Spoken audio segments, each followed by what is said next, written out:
Hi friends, कैसे हैं आप सब लोग।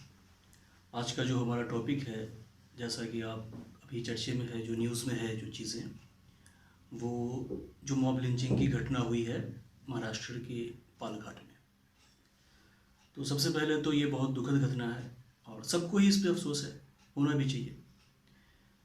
और इस पे जो दो साधु मरे हैं, इसके साथ सहानुभूति है।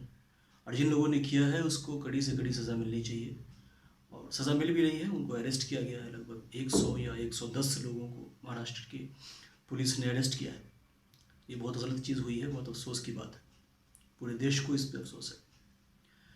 तो आज हम जो मेन बात करेंगे वो कि मॉब लिंचिंग है क्या, ये और इसका इसका इतिहास क्या है, ये कब से शुरू हुआ और इसके दोषी कौन हैं, कौन लोग हैं जो इसको अंजाम देते हैं। ये जानना ज़्यादा ज़रूरी है कि किस तरह के लोग हैं जो मॉब लिंचिंग कर रहे हैं। तो ये तीन चीज़ें हम इस पर डिस्कस करेंगे आज के वीडियो पे। तो पहले, जैसा कि आप सब जानते होंगे कि मॉब लिंचिंग है क्या, तो ये जब एक बहुत ज़्यादा भीड़, बहुत बड़ी, वो पकड़ के किसी इंसान को पीट पीट के मार देते हैं, तो इसे मॉब लिंचिंग कहते हैं। जैसा कि आप देख रहे हैं आजकल जो हो रहा है, ये मॉब लिंचिंग है। अब बात करेंगे कि ये शुरू कहाँ से हुई है। तो कुछ लोग, जैसा कि आपने देखा होगा मीडिया में, कुछ लोग कह रहे हैं, या अक्सर सोशल मीडिया पे भी आप देखते हैं कि ये 2014 से शुरू हुआ, या एक ख़ास पार्टी के आने के बाद, बीजेपी के आने के बाद ज़्यादा हो गया। ऐसी ऐसी तमाम तरह की बातें आप देखते होंगे, बट मैं इससे डिसएग्री करता हूँ फ्रेंड्स। ऐसा नहीं है। ये मॉब लिंचिंग की जो घटना है ये काफ़ी दिनों से हो रही है। और आप आई मीन 50 साल, 100 साल, 200 साल, ये इसका कोई, जहाँ तक मेरी स्टडी है, कि कोई लिमिट आप नहीं कर सकते। आपने खुद भी देखा होगा अपने मोहल्ले में, गली में, कि अक्सर किसी को चोरी के इल्ज़ाम में पकड़ के लोग पीटते हैं। समटाइम्स वो मर जाता है, कभी कभी नहीं भी मरता है, लेकिन इस तरह से किया जाता है। तो ये शुरू से होता है, आपने देखा होगा।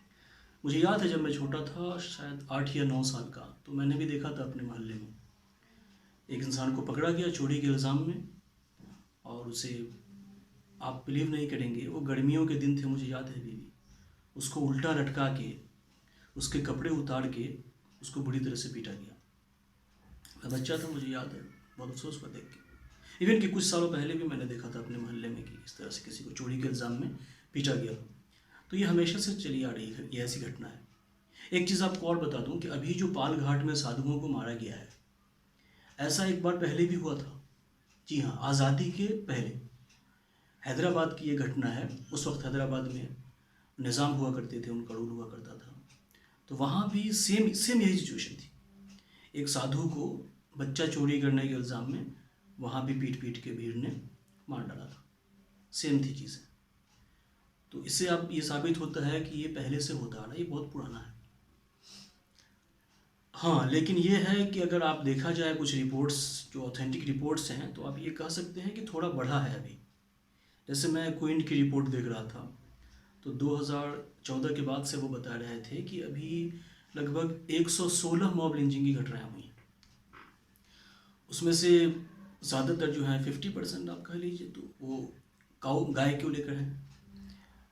गाय की वजह से जो आप जानते हैं क्या होता है, तो उसके ऊपर है। और ज़्यादा उसमें से जो बाकी 50% बचता है, तो वो चोरी के इल्ज़ाम में है ज़्यादातर, जैसा कि मैंने आपको पहले बताया। तो चोरी के इल्ज़ाम में भी जो है अक्सर मॉब लिंचिंग हुई है, और लगभग 20 या 25 के आसपास वो बच्चा चोरी के इल्ज़ाम जो अक्सर होता है। अभी जो अभी की जो घटना है वो, तो ये हुआ है 2016 के बाद से 116 घटना, जैसा कि मैंने बताया। अब एक बात यहाँ पे ज़रूरी ये चर्चा की जानी चाहिए कि कौन लोग हैं जो कर रहे हैं। तो ये एक भीड़ है, और ये बात जान लीजिए कि भीड़ का ना कोई धर्म होता है, ना कोई पहचान होती है। तो आप प्लीज़ इसको किसी धर्म से जोड़ते हुए ना देखा जाए कि किसी ख़ास समुदाय ने किया, मुसलमानों ने किया या हिंदुओं ने किया, तो इसको इस तरह से ना देखा जाए। कोई भी कर सकता है। भीड़ जब पागल हो जाती है भीड़, तो एक, जैसा कि एक साइकोलॉजिस्ट को मैं पढ़ रहा था, कि भीड़ की जो आईक्यू होती है, जो सोचने की क्षमता होती है भीड़ की, वो एक 5 साल के बच्चे कितनी बड़ी होती है। एक 5 साल का बच्चा जितना सोचता है, एक भीड़ भी उतनी ही सोचती है। ये है। तो अब इस पर आप किसको दोष देंगे, एक भीड़ का दोष है। लेकिन इसका मतलब ये नहीं है कि इस घटना को कम करके आंका जाए या इसको जो है, अब जैसा कि मैं बोल रहा हूँ कि इसका इतिहास पुराना रहा है, तो इसका मतलब ये नहीं है कि ये इसको मैं कम करके आंक रहा हूँ या बोल इसको मैं जस्टिफाई कर रहा हूँ, ऐसा कुछ नहीं है। ऐसा नहीं है कि जो काम बुरा काम पहले से होता आ रहा है उसको चलने दिया जाए, उसको ख़त्म करना चाहिए, उसको रोकना चाहिए, ये ज़रूरी है। जो हिस्ट्री तो हम पढ़ते ही इसीलिए हैं कि उसको रिपीट ना करें। तो अब इसको रोकने के लिए क्या किया जा रहा है? तो सख्त से सख्त इसके लिए कानून बनाया जाए, सबसे पहला काम तो यही है, तभी ये रुक सकती है। तो आपने अगर न्यूज़ को फॉलो करते हैं तो 2018 में सुप्रीम कोर्ट ने कहा भी था कि जो सरकारें हैं अलग अलग स्टेट्स की, वो मॉब लिंचिंग को रोकने के लिए सख्त से सख्त कानून बनाए, ये सुप्रीम कोर्ट ने कहा था।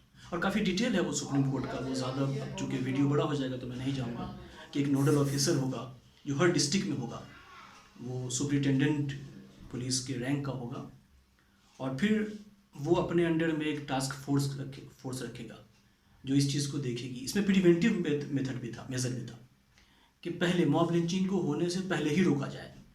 तो ऐसी चीज़ें की जाएं कि आप पता किया जाए कि इस मोहल्ले में जो लोग हैं वो थोड़ा एग्रेसिव हैं, या इस तरह की कोई घटना पहले हुई है इस मोहल्ले में, तो उस पर नज़र रखा जाए, उसकी एक टीम हो वो नोडल ऑफिसर के पास, ये हर डिस्ट्रिक्ट में हो। तो इस तरह की चीज़ें बताई गई हैं, और भी इसमें काफ़ी डिटेल है।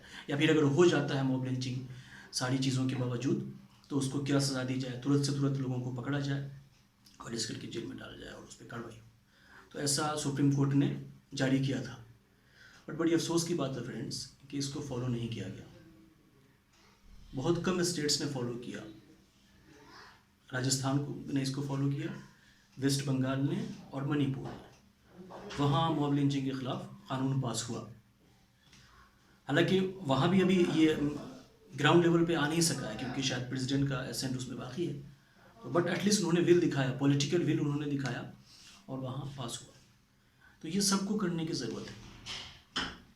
अभी आप देखिए कि आज जो मॉब लिंचिंग की घटना हुई है, अगर ये कानून पहले बना होता, सख्त से सख्त हर स्टेट में इसको कानून बनाया होता, तो ये शायद आज न होता, इसको रोका जा सकता था। तो एक तो ये है रोकने का तरीका, और दूसरा क्या है फ्रेंड्स कि इसमें कम्युनल एंगल जो लोग देखते हैं तो उसको कैसे डील करें। जैसे अगर किसी मुस्लिम की मॉब लिंचिंग में हत्या होती है तो अब सारे लोग चिल्लाने लगेंगे कि ये एक इस्लाम पे हमला है या मुसलमान सुरक्षित नहीं है। तो इसको आप इस अप्रोच से ना देखें, हाँ क्रिटिसाइज़ करें, लेकिन क्या बोलें कि ये एक इंसानियत पे हमला है और जिसने भी किया है वो दोषी है और उसको सज़ा मिले, ये आप क्रिटिसाइज़ करें और सरकार से डिमांड भी करें आप कि इसके लिए कानून बनाए और जो भी करे और कंडेम करें इस घटना को। तो एज ए ह्यूमन बीइंग, ये उसमें धर्म न ढूंढें कि हाँ ये मुस्लिम है या ये हिंदू है या इसने मारा। अब आप देखिए कि मैं जो आपको घटना मैंने बताई बचपन की, वहाँ मारने वाले भी मुस्लिम थे और जिसकी मॉब लिंचिंग हो रही थी, जिसको जो चोर मैंने बताया, जो मरा नहीं था वो उल्टा लटका के उसको मार रहे थे, वो भी मुस्लिम था। तो और ऐसी तमाम तरह की घटनाएं आपने देखी होंगी। तो इसको धर्म से ना जोड़ा जाए प्लीज़। अभी आपको मैं घटना बता दूं, कुछ दिन पहले की है, नोएडा के जेवर की। तो वहाँ 2 लोगों को मॉब लिंचिंग उनकी की गई, उनको मारा गया वो गाय की वजह से। वो गाय और बछड़ा को ले जा रहे थे, तो लोगों ने इल्ज़ाम लगाया कि ये गाय को मारने जा रहा है या जो भी, तो उसको पीटा गया। वो दोनों हिंदू थे, वो चिल्ला चिल्ला के बोलते रहे कि नहीं मैं तो हिंदू हूँ, मैं तो हिंदू हूँ, फिर भी लोगों ने मारा, लोगों ने कुछ नहीं सोचा।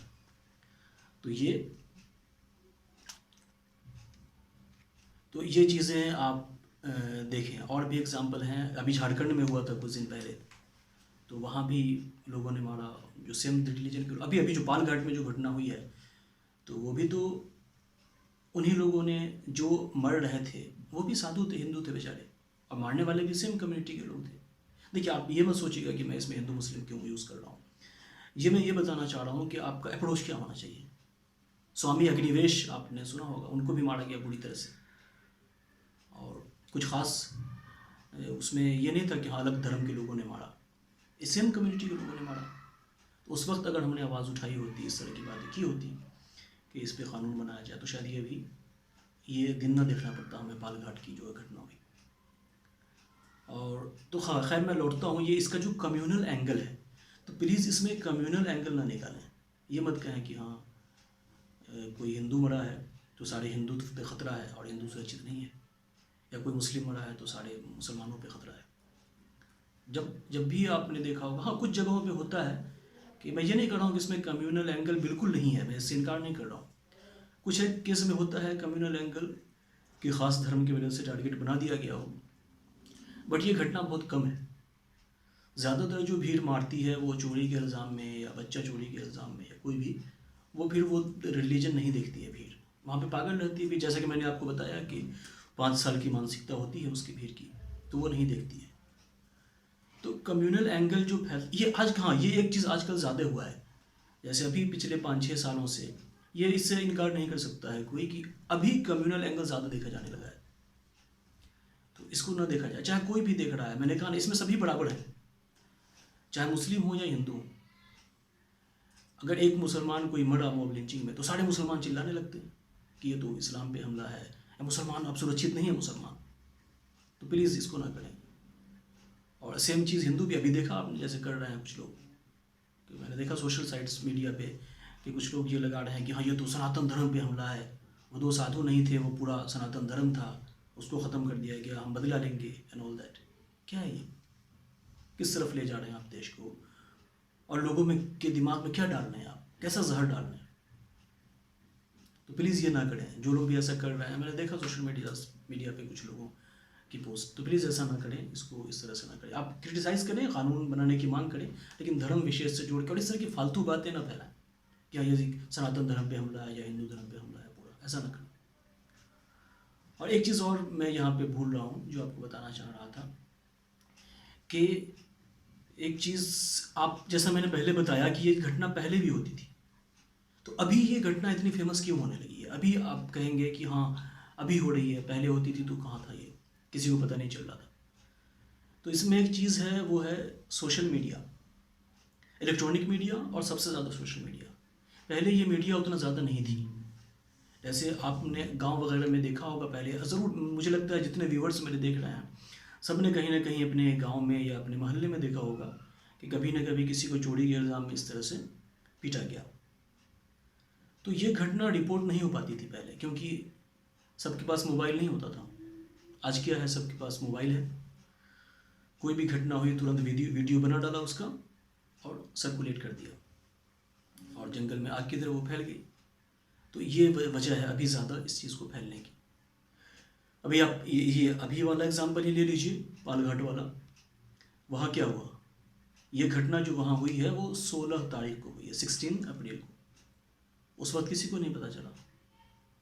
जब ये घटना वायरल की गई, जब वीडियो फैलाया गया, तो 19 अप्रैल को ये बात हर जगह फैली है। तो सोशल मीडिया का इसमें बहुत हाथ है, ये एक चीज़ है।